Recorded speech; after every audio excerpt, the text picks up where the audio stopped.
Same है sir. चलिए हमारे साथ जोर से नारा लगाएंगे, भारत माता की, भारत माता की जय जय श्री राम, जय जय श्री राम, हर हर महादेव, हर हर महादेव।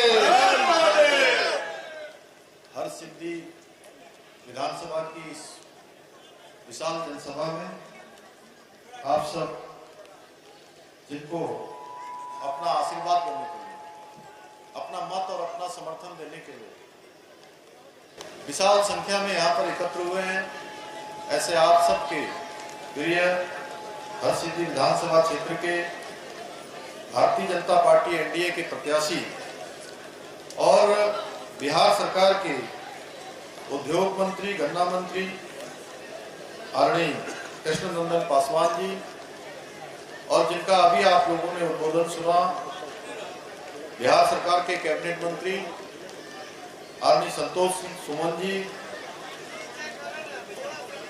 मेरे साथ उत्तराखंड से आए हुए श्री विनय रोहिला जी। अब ठीक है, आवाज आ रहा है? पीछे आवाज पहुंच रहा है?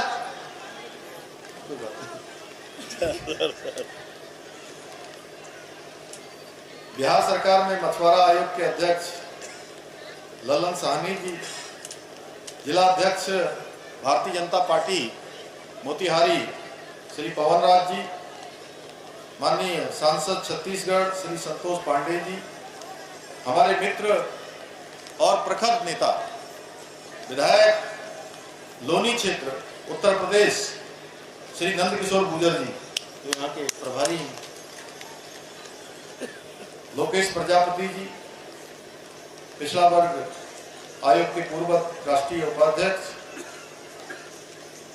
अजय यादव जी, प्रदेश मंत्री राजेंद्र प्रसाद गुप्ता जी, पूर्व जिलाध्यक्ष, इंजीनियर रमेश पासवान जी, कन्हैया ठाकुर जी, हम के जिलाध्यक्ष श्री राकेश सिंह जी, जेडीयू के विधानसभा प्रभारी श्री राकेश गुप्ता जी, जिला उपाध्यक्ष, सत्यनारायण प्रसाद जेडीयू के जिला मंत्री, हरेंद्र कुशवाहा जी, जिला अध्यक्ष किसान मोर्चा, श्री संजय शाह जी, जिला मंत्री, रविंद्र साहनी जी, विधानसभा प्रभारी, राजकिशोर कुशवाहा जी, संयोजक विधानसभा, ऋषु तिवारी जी, जिला प्रवक्ता, फारूक आजम जी, जिला प्रभारी, निकेश चौहान जी, मंडल अध्यक्ष, विजय ठाकुर जी, और आज के कार्यक्रम के अध्यक्ष माननीय जिला अध्यक्ष पवन राज जी, संचालन करने वाले मंडल अध्यक्ष हरसिद्धि जी के हरसिद्धि, और यहाँ पर आए हुए हमारे सभी नेतागण, मंच पर आसीन सभी नेतागण, और बड़ी संख्या में आज हरसिद्धि विधानसभा क्षेत्र के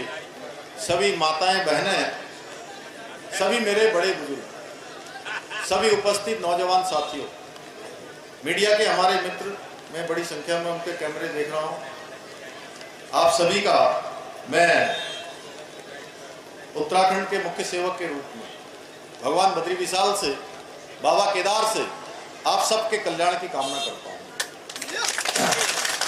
भाइयों बहनों, आप सभी के बीच में आज मैं आप सबके प्रिय प्रत्याशी, जिनको आपने लंबे समय से यहाँ काम करते हुए देखा है, अनेक विकास के कामों को उन्होंने आगे बढ़ाया है, श्री कृष्णानंदन पासवान जी के लिए देवभूमि उत्तराखंड से, माँ गंगा के उद्गम स्थल, यमुना मैया के उद्गम स्थल देवभूमि उत्तराखंड से आप सबका आशीर्वाद मांगने के लिए आया हूँ, आप सबका समर्थन मांगने के लिए आया हूँ। और पासवान जी के बारे में मुझे बहुत ज़्यादा कहने की आवश्यकता नहीं, पिछले 25 वर्षों से अधिक समय से आप सबके बीच में रहकर जनसेवा और क्षेत्र के विकास के कामों को आगे बढ़ा रहे हैं। इन्होंने इस क्षेत्र में विधायक, बिहार सरकार में मंत्री रहते हुए विकास और जनता के कल्याण के लिए अनेक कामों को आगे बढ़ाया है, समर्पित होकर अनेक कामों को बढ़ाया है, बहुत सारा विकास किया है। ये विकास की जो रफ्तार है, विकास का एक क्रम है, अब इसको आगे बढ़ाने का, इसको तेज गति प्रदान करने का ये समय आप सबके हाथ में आ गया है। इसलिए मैं आप सबसे आह्वान करने के लिए आया हूँ, फिर से आप कृष्णानंदन पासवान जी को भारी मतों से विजय बनाकर इस क्षेत्र से विधायक चुनकर पूरे बिहार को दोबारा से विकास की रफ्तार देने के लिए, डबल इंजन की सरकार बनाने के लिए, माननीय प्रधानमंत्री नरेंद्र मोदी जी के हाथों को मजबूत करने के लिए, नीतीश बाबू के हाथों को मजबूत करने के लिए, और हमारे गठबंधन के सभी नेता जितेंद्र राम मांझी, चिराग पासवान, उपेंद्र कुशवाहा, सब एक महागठबंधन के रूप में जो सारे लोग बिहार के विकास के लिए काम कर रहे हैं, उन सबको ताकत देने का अवसर है। और आप सब जानते हैं आज आदरणीय मोदी जी के नेतृत्व में देश के अंदर जिस प्रकार से विकास हो रहा है, जिस प्रकार से नए नए इंफ्रास्ट्रक्चर बन रहे हैं, हर एक व्यक्ति के जीवन को आगे बढ़ाने के लक्ष्य को लेकर काम किया जा रहा है। और बीते 11 वर्षों में बिहार में 18 करोड़ रुपए से भी 18 लाख करोड़ रुपए से भी अधिक की राशि विभिन्न विकास परियोजनाओं का यहाँ काम किया गया है। इसके माध्यम से सड़क का काम, रेल का काम, स्वास्थ्य के क्षेत्र में काम, उद्योग के क्षेत्र में, शिक्षा के क्षेत्र में और कृषि के क्षेत्र में नए नए आयाम स्थापित हुए जो पहले कभी काम नहीं हुआ, उन कामों को आगे बढ़ाया गया है। आज बिहार विकास की गति में तेज गति से आगे बढ़ रहा है। नई रेल लाइनें बिछ रही हैं, एक्सप्रेस वे बन रहे हैं, हाईवे बन रहे हैं, नए नए अस्पताल बन रहे हैं, विश्वविद्यालय बन रहे हैं, नए नए इंडस्ट्रियां लग रही हैं, उद्योग लग रहे हैं। हमारे नौजवानों को, हमारे युवाओं को, हमारे घर के बच्चों को, बिहार के लोगों को बिहार में काम मिलने का काम शुरू हुआ है। मोदी सरकार ने बिहार में किए गए काम महागठबंधन के सहयोगियों द्वारा 50 वर्षों में जितने वर्षों तक इन्होंने राज किया है, अगर उसकी तुलना करेंगे तो मैं आपको बताना चाहता हूं जितना काम मोदी सरकार के नेतृत्व में हुआ है, नीतीश बाबू के नेतृत्व में हुआ है, ये चौगुने से भी अधिक है। जितना इन्होंने 50 सालों में काम नहीं किया, उससे 4 गुना काम इस सरकार ने किया है, एनडीए गठबंधन की सरकार ने। आज बिहार में विकास के एक नई क्रांति का सूत्रपात हुआ है, जहां एक और सड़कों का विस्तार हुआ है, पुलों का निर्माण हुआ है। 4 लाख करोड़ रुपए से अधिक की परियोजनाओं पर, पुलों और सड़कों पर काम किया जा रहा है। वहीं रेलवे के क्षेत्र में 1 लाख करोड़ रुपए से भी अधिक की विकास परियोजनाओं पर कार्य हो रहा है। जबकि हवाई यात्रा के संबंध में, विमान के क्षेत्र में 2000 करोड़ रुपए से अधिक का निवेश हुआ है। बिहार में जहां पहले सड़कें नहीं हुआ करती थी, आपको पता है पहले बिहार में किस प्रकार का होता था। लोग कहते थे कि बिहार में सड़कों पर गड्ढे हैं कि गड्ढों पर सड़क है, यही अंतर नहीं मालूम देता था। आज मोदी जी और नीतीश बाबू के नेतृत्व में आज हाईवे बन रहे हैं, बड़े बड़े एक्सप्रेस वे बन रहे हैं। आज ग्रीनफील्ड पटना, आरा सासाराम कॉरिडोर जैसी महत्वाकांक्षी परियोजना पर तीव्र गति से काम हो रहा है। मोदी सरकार ने बिहार के रेल बजट में 10% से 10 गुना से ज्यादा की वृद्धि की है।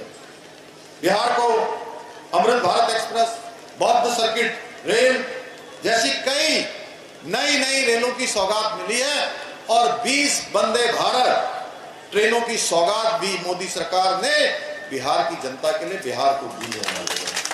इसके साथ ही राजधानी पटना में मेट्रो की स्थापना की गई है। इतना ही नहीं, आज हम आते थे, पहले आप देखते होंगे पटना का हवाई अड्डा आज आधुनिक हवाई अड्डा बन गया, आधुनिक टर्मिनल बन गया। दरभंगा में नया हवाई अड्डा बन रहा है, वहां से भी नियमित हवाई सेवाएं शुरू की गई हैं। यही नहीं, बिहटा में 1400 करोड़ रुपए की लागत से अत्याधुनिक हवाई अड्डे का निर्माण हो रहा है। ये सारे के सारे परिदृश्य, ये विकास के नए नए आयाम बिहार के परिदृश्य को बदलने का काम कर रहे हैं। आज रोजगार के अवसर, उद्यमिता के क्षेत्र में लगातार वृद्धि हो रही है। भाइयों बहनों, आदरणीय प्रधानमंत्री और नीतीश जी के नेतृत्व में पिछड़े और अति पिछड़े समाज के लिए भी अनेक काम आगे बढ़ाए गए हैं। आज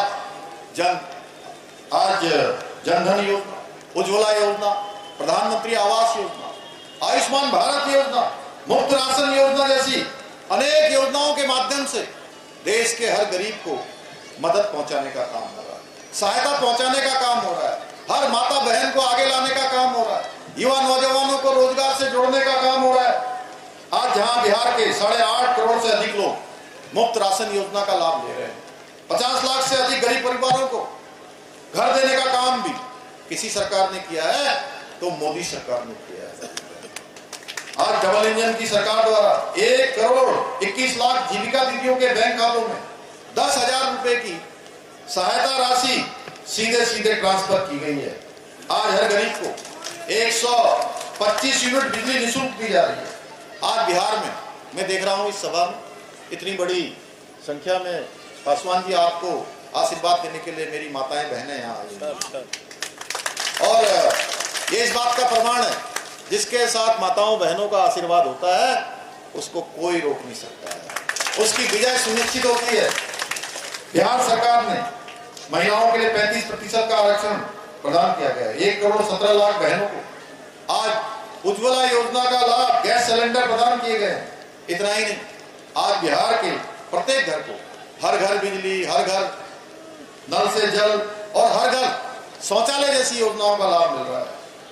कांग्रेस के समय में केवल गरीबी हटाओ के नारे दिए जाते थे, गरीबों को हटा दिया जाता था, गरीबी नहीं हटती थी।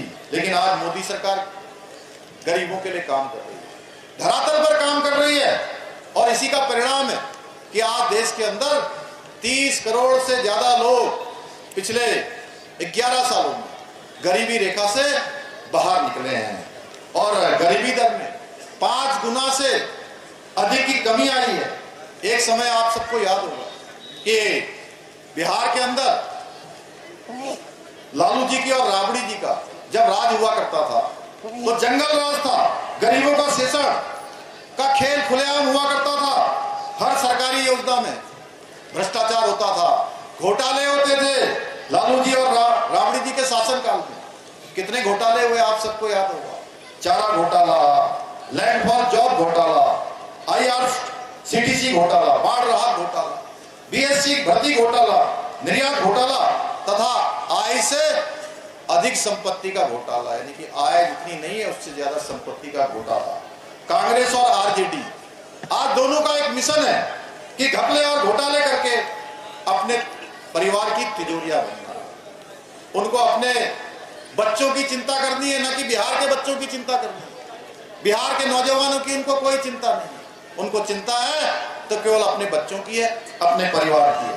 केंद्र में जब कांग्रेस की सरकार थी और उस समय लालू जी मंत्री थे, उस सरकार ने 12 लाख करोड़ रुपए से अधिक के घोटाले किए थे। बिहार और केंद्र में जिनका भ्रष्टाचार का रिकॉर्ड इतना लंबा हो, क्या साथियों, जिनका इतना लंबा भ्रष्टाचार का रिकॉर्ड हो, क्या वो महागठबंधन बिहार का विकास कर सकता है? मैं आपसे पूछना चाहता हूं, बताइए। वो अपनी माताओं बहनों से पूछना चाहता हूं जिन्होंने इतने सारे घोटाले किए हैं, एक लंबा इतिहास घोटालों का है, क्या वो गठबंधन यहाँ का विकास करेगा?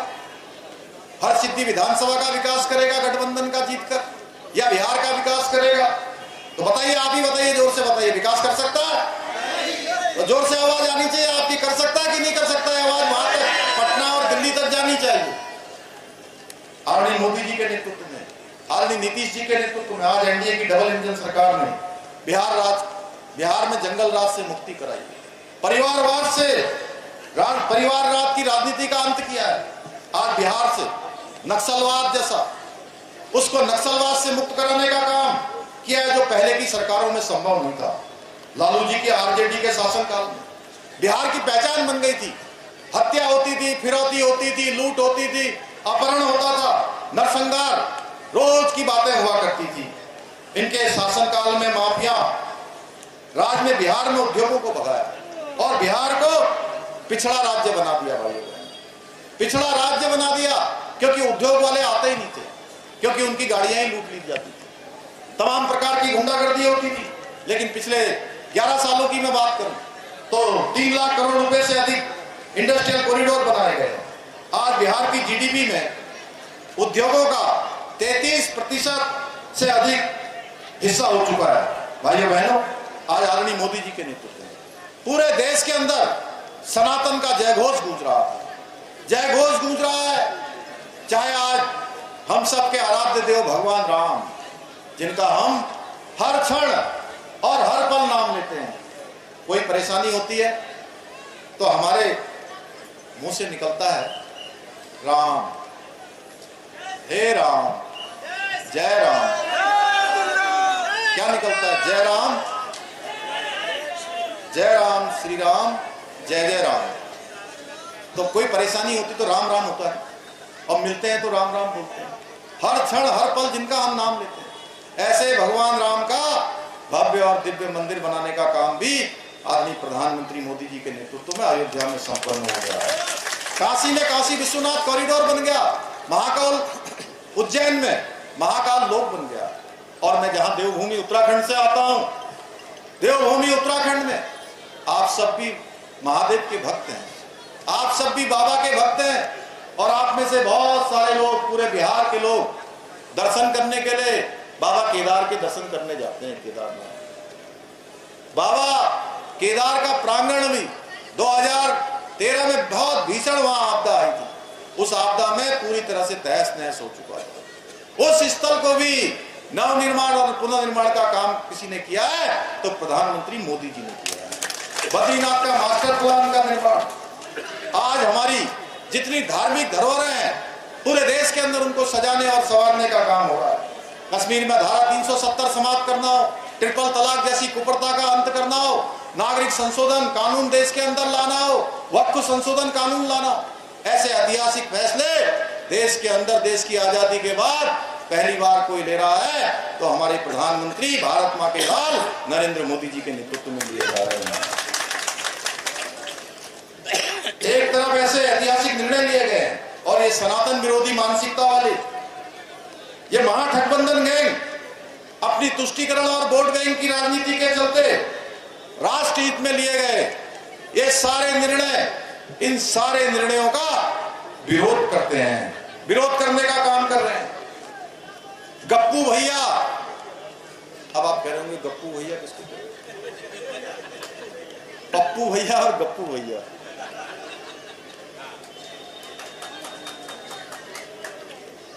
गप्पू भैया तेजस्वी जी ये कह रहे हैं कि राज्य में अब वक्फ कानून लागू नहीं होने देंगे। अरे भाई, देश की संसद ने जिस कानून को पास कर दिया उसको आपके परिवार का हाईकमान रोक नहीं सकता, आपके परिवार का हाईकमान बदल नहीं सकता। आपका ये मुगल प्रेम है, आपकी तुष्टीकरण की राजनीति आपको कभी सत्ता में वापस नहीं ला सकती। ये मुगल प्रेम आपका कभी वापस सत्ता में आपको नहीं ला सकता। अब देश की जनता और बिहार की जनता जाग चुकी है।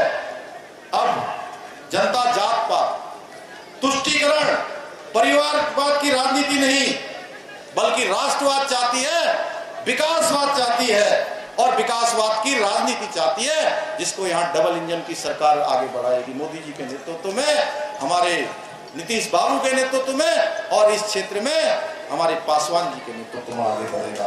भाइयों बहनों, आज रक्षा के क्षेत्र में, आज मैं रक्षा के क्षेत्र की बात करूं, मैं एक सैनिक का बेटा हूं।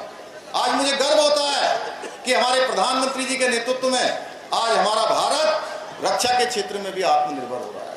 अभी अभी ऑपरेशन सिंदूर के माध्यम से भारत की शक्ति पूरे विश्व ने देखी। भारत के स्वदेशी निर्मित हथियारों ने किस प्रकार से पाकिस्तान को तबाही पर लाकर खड़ा कर दिया कि 4 दिनों के अंदर ही पाकिस्तान को घुटने के बल झुकने पर मजबूर कर दिया और संधि की उनको मजबूर होकर भीख मांगनी पड़ी। पहले का समय आप सबको याद होगा, एक समय था देश का कोई शहर आतंकवाद की घटना से बचा हुआ नहीं था। कोई बड़ी होली होती थी, दिवाली होती थी, दशहरा होता था तो हम लोग डरने लगते थे। यह होता था कि कहीं कोई बम विस्फोट ना हो जाए, कोई बड़ी घटना ना हो जाए।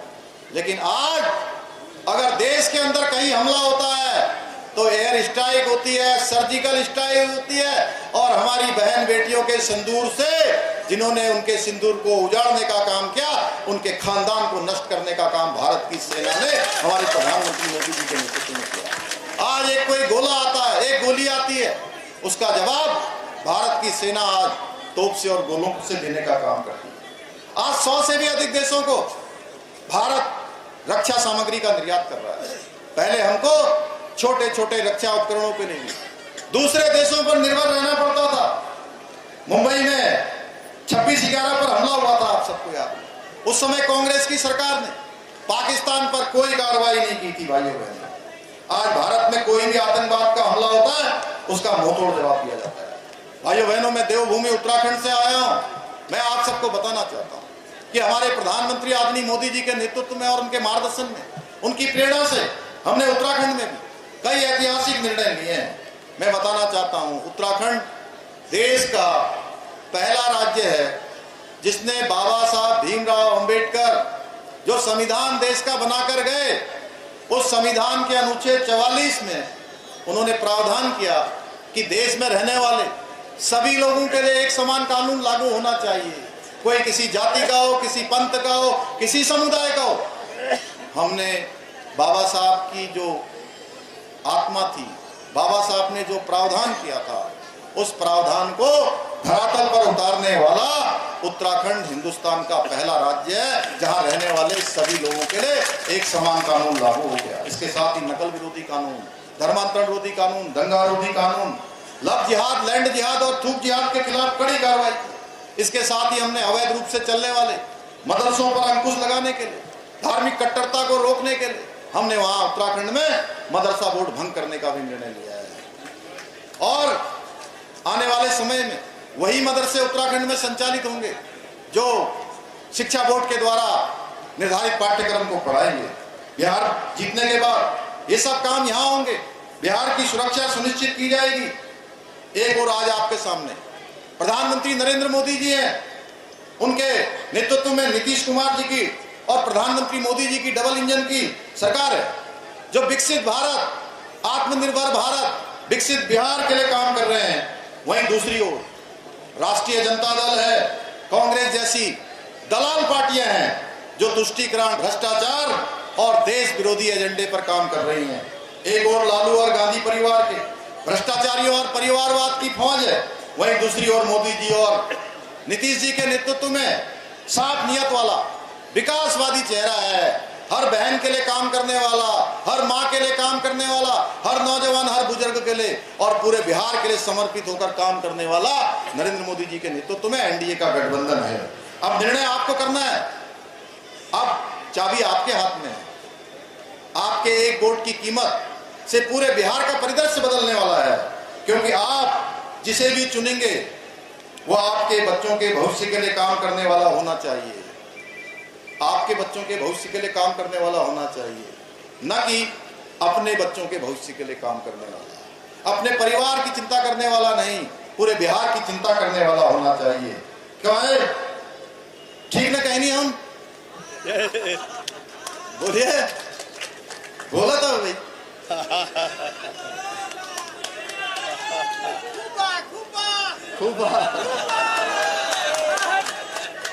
भाइयों बहनों, ये वही लोग हैं जिन्होंने बिहार को जंगल राज में तब्दील कर दिया था। लालू यादव जी और राबड़ी जी के शासनकाल में बिहार को विकास के लिए नहीं जाना जाता था, बिहार को जाना जाता था भ्रष्टाचार के लिए, अपराध के लिए और कुशासन के लिए जाना जाता था पूरे देश में। हर दूसरे शहर और गांव में, अभी माजी जी बोल रहे थे हमारे सुमन जी कि किस प्रकार से हत्याएं होती थी, किस प्रकार से माताओं बहनों की इज्जत के साथ खिलवाड़ किया जाता था। हर शहर में गुंडों और रंगदारों का राज हुआ करता था।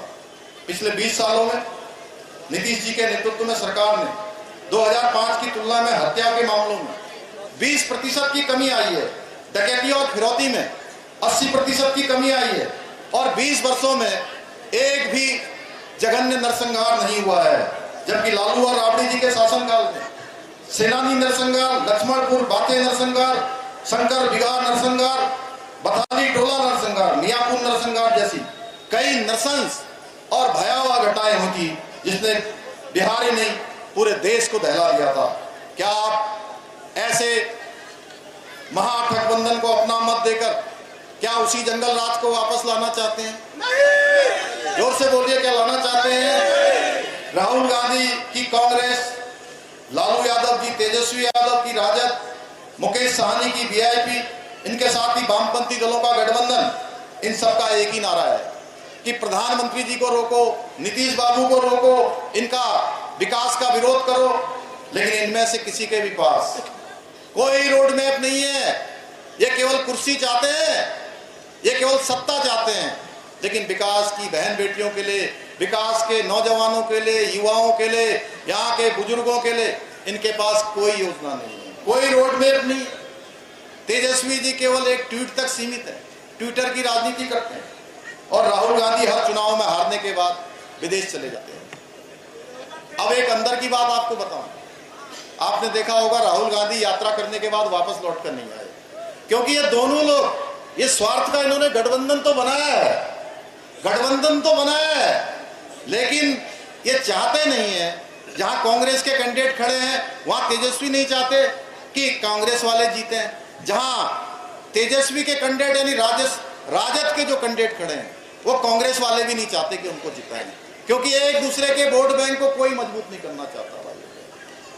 बाहर से ये दिखावा केवल कर रहे हैं, स्वार्थ का ये गठबंधन बनाया हुआ है। इससे साफ पता चलता है कि उन्हें बिहार में गांव किसानों और नौजवानों के संघर्ष से कितना उनका लगाव है, कितनी यहाँ की महिलाओं की चिंता है।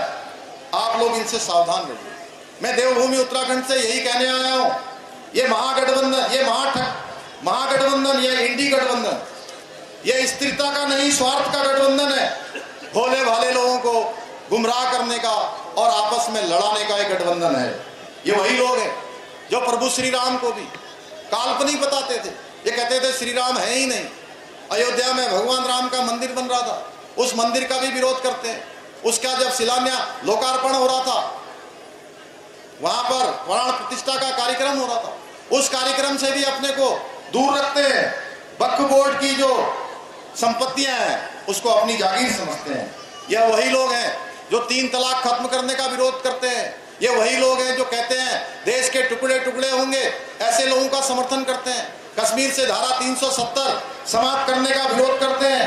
अब फैसला आपको करना है, आप किसके साथ हैं?